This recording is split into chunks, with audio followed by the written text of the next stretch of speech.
இனிமே இந்த பக்கம் நம்ம பண்ண எல்லா திட்டமும் வேஸ்டா போச்சு. இந்த மாதிரி அவங்களோட அட்ரஸ கண்டுபிடிச்சுமே இவங்க இந்த இடத்த விட்டு காலி பண்ணிட்டாங்களேன்னு சொல்லி ரொம்பவே வருத்தப்பட்டு இருக்காங்க. அதே நேரத்துல சக்தியோட ஃப்ரெண்ட்ஸும் கவலைப்படாதீங்க பொண்ணி, நான் பக்கத்துல போய் விசாரிச்சு பாக்குறேன்னு சொல்லி அவங்களுமே பக்கத்துல இருக்க இடத்தெல்லாம் போய் விசாரிக்க போறாங்க. இன்னொரு பக்கம் எங்க பொண்ணியுமே ரொம்பவே சேடோட என்ன பண்றதுன்னு தெரியாம ரொம்பவே கவலைப்பட்டுக்கிட்டு நடந்து வந்துட்டு இருக்காங்க. அப்ப வந்துட்டு இருக்க வழியில கரெக்டா ஒரு 50 கிட்ட இந்த பக்கம் சிவானி பாப்பாவோட போட்டோவும் கிடைக்குது. இதை பார்த்துட்டு என்ன இது சிவானி போட்டோ மாதிரி இருக்கு அப்படின்னு சொல்லிட்டு அந்த போட்டோவையும் எடுக்கிறாங்க. எடுத்த உடனே இந்த பக்கம் ஆமா இது சிவானி போட்டோ தான், இது எப்படி இங்க வந்துச்சு அப்படின்னு சொல்லி சுத்தி முத்தி பார்த்து யோசிச்சுக்கிட்டு இருக்காங்க. அப்பதான் கரெக்டா ரைட் சைட்ல இருக்கிற ஒரு டீ கடையில இந்த பக்கம் சிவானி பாப்பாவை காட்டுக்குள்ள எடுத்துட்டு போன அந்த 2 பேரும் நின்றுட்டு இருக்காங்க. இதை பார்த்த உடனே இந்த பக்கம் வந்து பொண்ணுமே பயங்கரமா ஷாக் ஆகுறாங்க. டக்குன்னு அவங்க கண்ணுல பற்றக்கூடாது அப்படிங்கிறதுக்காக டக்குன்னு மறைஞ்சு அங்க இருந்து ஓரமா போய் நின்றுறாங்க. அதே நேரம் அவங்க 2 பேருமே இந்த பக்கம் குமாருக்கும் பேட்டரிக்கும் கால் பண்றாங்க. கால் பண்ணது மட்டும் இல்லாம அவங்களே அந்த டீ கடைக்கு வர சொல்றாங்க. அவங்களும் அந்த டீ கடைக்கு வந்ததுக்கு அப்புறம் இங்க 4 பேர் சேர்ந்து பேச ஆரம்பிக்கிறாங்க. ஏன் குமாரு, நீ சொல்லிதானே அந்த குழந்தைய கடத்தணும், இப்ப பாரு அந்த கடத்த சொன்னவன் தப்பிச்சு போயிட்டான், இப்ப நம்ம பாரு மாட்டிக்கிட்டு முடிச்சிட்டு இருக்கோம், நீ என்ன பண்றது குமாரு அப்படின்னு சொல்லி கேட்டுட்டு இருக்காங்க. உடனே இதை கேட்டுட்டு இருக்க பேட்டரிக்குமே, டேய் அதுக்குதான் அந்த ஆள் சொன்னான்ல, நமக்கு தான் பணம் கொடுத்துருக்கான்ல, நீ முதல்ல நான் சொல்ற ஊர்ல போய் ஒரு 2 மாசம் இருங்க, பிரச்சனை எல்லாம் தீர்ந்ததுக்கு அப்புறம் வந்துக்கலாம்னு சொல்லியிருக்கான்ல, அதே மாதிரி பண்ணிடுவோம்டா, இன்னைக்கு சாயந்தரம் பேசாம அந்த ஊருக்கு கிளம்பி நம்ம போயிடுவோம், நம்ம எதுக்காக அவங்ககிட்ட பகைச்சுக்கிட்டு, சொல்லப்போனா அவன்கிட்ட நிறைய பணம் இருக்குடா, அவன் எப்படினாலும் கண்டிப்பா ஆளுக்கு ஒரு 50,000 கொடுத்தா கூட போதும்டா, நம்ம வீட்டு செலவு கொடுத்துட்டு அழகா ஒரு 2 மாசம் ஆளுக்கு 10,000 எடுத்துட்டு போயிட்டு அவன் சொன்ன ஊர்ல போய் ஜாலியா என்ஜாய் பண்ணான்டா. இன்னொரு பக்கம் குழந்தைய கடத்தினது யாருன்னு சொல்லி போலீஸுமே தேடிட்டு கிடப்பாங்க. நம்ம பாட்டுல ஜாலியா நம்ம வேலையை பார்க்கலாம் அப்படின்னு சொல்லிட்டு இந்த பக்கம் அவங்களுக்குள்ள பேசிட்டு இருக்காங்க. இதெல்லாம் பார்த்துட்டு இருக்க பொண்ணு பயங்கரமா ஷாக் ஆகுறாங்க.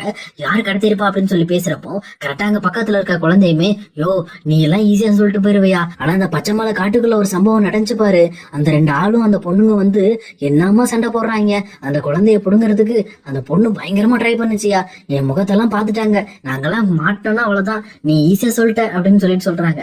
உடனே இது கேட்ட பேட்டரிக்குமே, இங்க பாரு குழந்தை, அதுக்குதான் உன்ட்ட சொல்லிட்டு இருக்கிறது, ஈஸியா முதல்ல நம்ம இன்னைக்கு நைட்டே கிளம்பி அந்த ஊருக்கு போயிடுவோம், நமக்கு பிரச்சனையே இருக்காது, அது மட்டும் இல்லாம இந்த தாசு தேவையில்லாத விஷயங்கள்லாம் பண்ணிட்டு இருக்கான், நமக்கு தேவை பணம், பணத்தை கொடுத்துட்டானா நம்ம பாட்டுல இடத்த காலி பண்ணிடுவோம், அப்புறம் என்ன வேலை நமக்கு அப்படின்னு சொல்லி சொல்றாங்க. இருந்தாலும் இந்த பக்கம் வந்து பக்கத்துல இருக்க குமாருக்குமே, ஏன் பேட்டரிக்கு இந்த மாதிரி எதுக்காக தாஸ் முதல்ல அந்த குழந்தைய கடத்தினா, சரி குழந்தைய கடத்தி அவன் பணத்தை புடுங்குற ஆளும் கிடையாது, அவனே பிளாக்மெயில் பண்ணி பணத்தை புடுங்குறவன், இந்த மாதிரி அவன் பொண்டாட்டி இருக்கால அவளை வச்சுதான் இந்த மாதிரி பணம் சம்பாதிச்சுக்கிட்டு இருக்கான்ற விஷயம் எல்லாருக்குமே தெரியும். பட் இருந்தாலும் இவன் எதுக்காக குழந்தைய கடத்தி பணத்தை வாங்கணும், ஏன்னா எனக்கு தெரிஞ்ச வரைக்கும் தாசு அந்த அளவுக்கு ரிஸ்க் எடுக்கிற ஆளெல்லாம் கிடையாது அப்படின்னு சொல்லி சொல்றாங்க.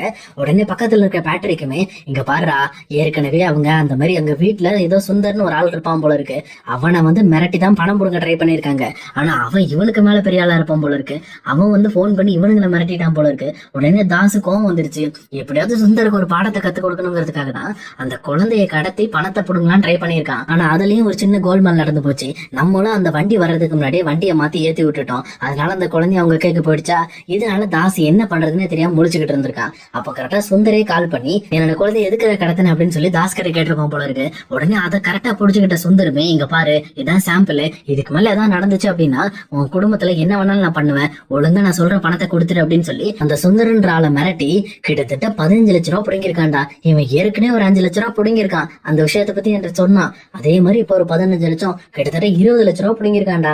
இந்த மாதிரி அவன் திறமையா பண்ணதுனால இன்னைக்கு பாரு அவனுக்கு சரியான லக்கு அப்படின்னு சொல்லி சொல்றாங்க. உடனே இதை கேட்ட குழந்தையுமே, டேய் இதெல்லாம் ஓவரா இருக்குடா, ஏன்டா கஷ்டப்பட்டு குழந்தைய கடத்தி இவ்வளவு வேலை பண்ணது நாம, நமக்கு 50,000 அவன் என்னடா இத்தனை லட்சம் எடுத்துட்டு போறான், நமக்கு ஆளுக்கு 1 லட்சமா தர சொல்றா அப்படின்னு சொல்லி கேக்குறாங்க.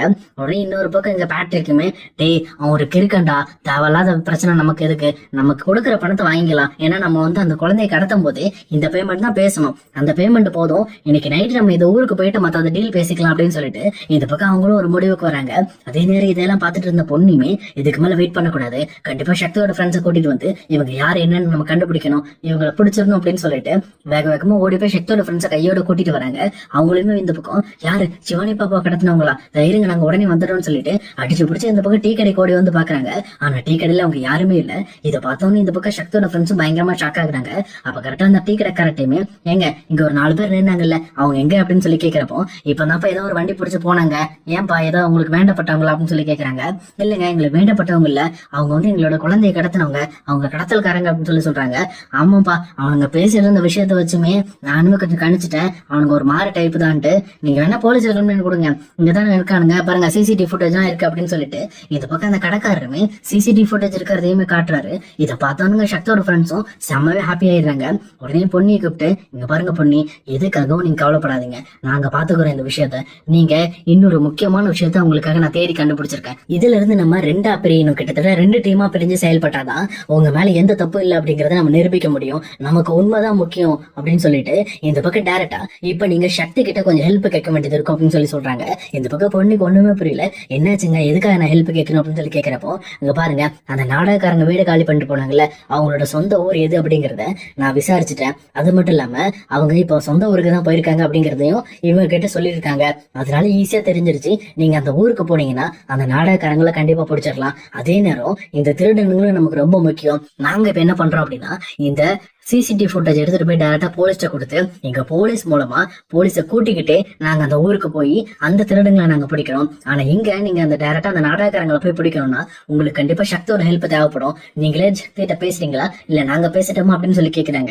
இந்த பக்கம் பொண்ணுமே மறுபடியும் சக்தியா அப்படின்னு சொல்லி யோசிச்சுட்டு இருக்காங்க. உடனே எங்க சக்தியோட ஃப்ரெண்டுமே எதை பத்தியுமே யோசிக்காம டைரக்டா சக்திக்கு கால் பண்ணி, இங்க நடந்த விஷயம், அதே நேரம் அந்த திருடங்க சம்பந்தப்பட்ட விஷயம், அதே அந்த தீபா சம்பந்தப்பட்ட விஷயம் எல்லாத்தையும் பேசிட்டு, இந்த பக்கம் இங்க பாரு சக்தி, கண்டிப்பா நீ பொண்ணுக்கு ஹெல்ப் பண்ணி ஆகணும் அப்படின்னு சொல்லி சொல்றாங்க. இதை கேட்டோன்னு இந்த பக்கம் சக்தியுமே சண்முகத்திட்ட சொல்லிட்டு அவங்க 2 பேருமே அங்கிருந்து பேசிட்டு கிளம்ப ஆரம்பிக்கிறாங்க. அதே நேரம் இங்க பொண்ணுமே எங்க வீட்டுக்கு போயிடுறாங்க. வீட்டுக்கு போனதுக்கு அப்புறம், இங்க வா பொண்ணி, இப்பதான் என்னோட ஃப்ரெண்ட்ஸ் எல்லாம் சொன்னாங்க, நீ இந்த மாதிரி வந்து அந்த உண்மையை கண்டுபிடிக்கிறதுக்கு நமக்கு இதுதான் சரியான டைம். நீ எங்க போகணும்னு சொல்லு, என்ன பண்ணணும்னு சொல்லி நான் பண்றேன். ஏன்னா நீ என்கிட்ட உதவி கேட்க மாட்டேன்னு எனக்கு நல்லா தெரியும். ஆனா இதை செய்ய வேண்டியது என்னோட கடமைன்னு சொல்லிட்டு இந்த பக்கம் சக்தியுமே களத்துல இறங்குறாரு. இன்னொரு பக்கம் இவங்க பேசிட்டு இருக்க விஷயம் எல்லாத்தையுமே கேட்ட பிரீத்தியுமே ரொம்பவே கோவப்பட்டுட்டு, இங்க பாருங்க, என்னை கூட்டிட்டு போங்க, என்னோட கல்யாணம் எதுக்காக நின்னுச்சு அப்படிங்கிற விஷயத்த நானும் தெரிஞ்சுக்கணும், இந்த பொண்ணுதான் ஏமாத்துக்காரி அப்படிங்கிற விஷயத்த நான் எல்லாரும் முன்னாடி நிரூபிக்கணும் அப்படின்னு சொல்லி சொல்றாங்க. உடனே இது கேட்ட சக்தியுமே, எதுக்காக பிரீத்தி தேவையில்லாத வேலை பண்ணிக்கிட்டு இருக்க, உன் வேலையை நீ பாரு அப்படின்னு சொல்லி சொல்றாங்க.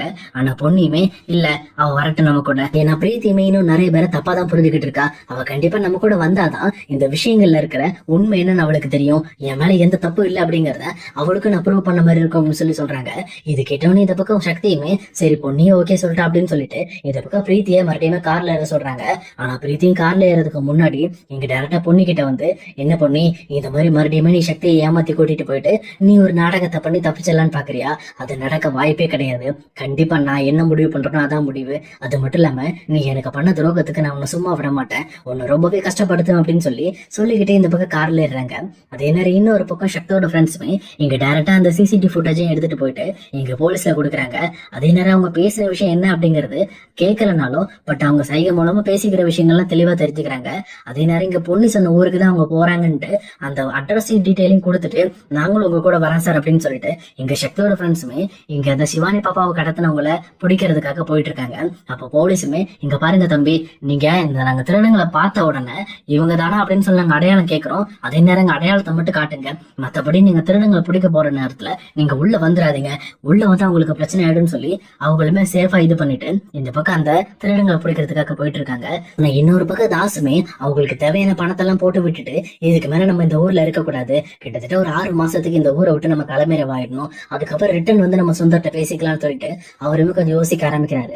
இது கேட்டு ஸ்வேதாவுமே, ஏங்க அதான் எல்லா பிரச்சனையும் சால்வ் ஆயிடுச்சுல, அப்புறம் எதுக்காக நம்ம ஊரை காலி பண்ணணும் அப்படின்னு சொல்லி கேட்கிறப்போ, நீ நினைக்கிறது தப்பு, கண்டிப்பா இப்ப நம்ம பிடிச்சது சின்ன பாம்பு கிடையாது, ஒரு பெரிய மலை பாம்பு பிடிச்சிருக்கோம், இது வந்து அவ்வளவு ஈஸியா நம்மளை விடாது, நம்மள அழகா சுத்தி நசிக்கிறோம், அதனால நாமளா இங்க இருந்து எஸ் ஆகிறதா நமக்கு நல்லது, இப்போதைக்கு இந்த ஊரை விட்டு போயிடுவோம், அதுக்கப்புறம் பாத்துக்கலாம்னு சொல்லி இங்க சுந்தரும் ஸ்வேதாவும் சேர்ந்து இந்த ஊரை விட்டு போறதுக்குண்டான வேலைகள்லாம் பாத்துக்கிட்டு இருக்காங்க. பொன்னி சீரியல்ல இந்த மாதிரியான விறுவிறுப்பான கட்டங்கள் வந்தா எப்படி இருக்கும் அப்படிங்கறத என்னோட ப்ரெடிக்ஷனா சொல்லியிருக்கேன். உங்களுக்கு பிடிச்சிருந்துச்சு அப்படின்னா மறக்காம லைக் பண்ணிடுங்க. இதே மாதிரி வீடியோஸ் வேணும் அப்படின்னா நம்ம சேனல் ஞாபகமா சப்ஸ்கிரைப் பண்ணி வச்சுக்கோங்க. Okay, I see you. நம்ம இன்னொரு வேறலான வீடியோல நம்ம மீட் பண்ணலாம்.